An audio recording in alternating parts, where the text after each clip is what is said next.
Северной Осетии Таймураз Мамсуров провел встречу с руководителем благотворительной организации «Франция и Европа Беслан» Кристианом Матоном. Эта ассоциация оказывала помощь бесланским детям после трагедии, занимаясь реабилитацией пострадавших. Кристиан Матон прибыл в Северную Осетию с предложением сделать Беслан городом-побратимом французского города Кламси. Мамсуров инициативу поддержал. В ближайшее время администрация правобережного района свяжется с французскими коллегами для налаживания дружественных связей. О ходе реализации федеральной программы «Юг России» рассказал министр экономики Северной Осетии Сослан Бесолов. Встреча с чиновником прошла в рамках проекта «Открытое правительство». Он заявил, что до конца этого года планируется реконструировать пищеблок детской республиканской клинической больницы. Там же будет создан единый центр по приготовлению лечебно-профилактического питания. Министр рассказал и о проблеме с питьевой водой в правобережном районе. Она не соответствует нормативным требованиям. Для решения этой проблемы строится водопровод-родник Фаныкдон. Он сможет обеспечить чистой водой свыше 100 тысяч человек. Я надеюсь, что в конце года уже жители Заманкула ощутят на себе все прелести данной качественной, здоровой питьевой воды. Вы действительно правы, что взяли эту точку, потому что, чтобы доставить воду в селение Заманкул, там 3 станции подъема воды. То есть, чем выше станция, тем сильнее происходит удорожание воды. Я вчера, непосредственно недалеко вчера разговаривал с главой селения, и он мне сказал, что литр воды в расчете на одного человека у него стоит 75 рублей. Армянская община Владикавказа отметила 25-летний юбилей. Для гостей праздничного вечера подготовили концертную программу с участием творческих коллективов республики. Поздравить общину приехал генеральный консул Армении в Южном федеральном округе Арарат Гамтян и представители армянских диаспор городов Юга России. На сегодняшний день в составе национального общества Эребуни 800 человек. Они изучают армянский язык, историю, литературу, развивают культурные традиции народа. Это одна из самых первых и многочисленных диаспор республики. Я поздравляю всех армян нашей республики с этим знаменательным событием, с этой юбилейной датой. Ну и желаю всего-всего самого наилучшего. И благодарю всех жителей нашей республики, потому что наша многонациональная республика.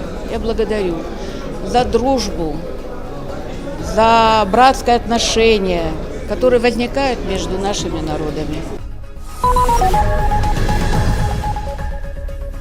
Популяция зубров в Северной Осетии может оказаться под угрозой, если не применить необходимые меры. Такой вывод сделали специалисты, заявив, что в Цейском заказнике недостаточно территории и питания для животных. Теперь на Кавказе планируется создать крупный питомник. Он будет располагаться в Дегорском районе Северной Осетии, на границе селений Црау и Урздон. Однако жители района недовольны решением создания питомника в этом месте. Они считают, что центр будет располагаться слишком близко к поселениям. Если вопрос с территорией не решится до конца года, программа может быть закрыта. Добавим, открытие крупного питомника для разведения зубров позволит повысить туристическую привлекательность региона и создать 100 рабочих мест. Идея создания 3-го питомника на Кавказе аналогична и востребована. Почему?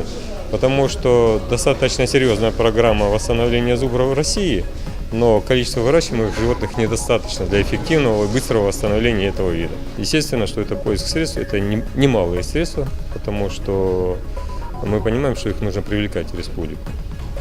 Поэтому перспектива, оптимальные такие, наверное, временные рамки – это 2 года. Во Владикавказе состоялось открытие Республиканского научно-практического форума «Инновационные технологии. Шаг в успешное будущее». В рамках мероприятия в Северной Осетии будет реализована федеральная программа фонда Бортника «Умник». 20 участников программы в возрасте от 18 до 28 лет представят свои проекты на суд экспертной комиссии. Победителям будет предоставлена государственная поддержка в виде гранта в размере до 400 тысяч рублей. Мы, как главные представители фонда и организаторы этого мероприятия, сегодня будем работать и выслушивать презентации наших молодых ученых. Все 20 заявок, которые к нам поступили, мы будем сегодня рассматривать вместе с экспертами в научной деятельности, представителями бизнес-сообщества и представителями органов власти. Сегодня мы отберем около 10 самых интересных проектов, которые отвечают критериям и научной новизны, и коммерциализации.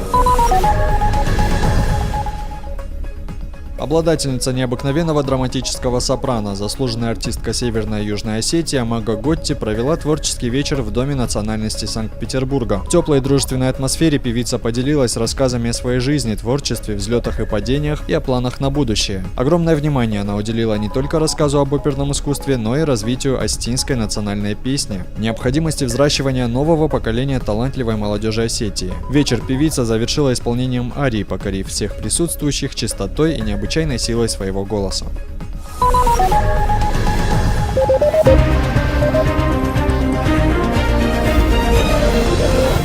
Thank you.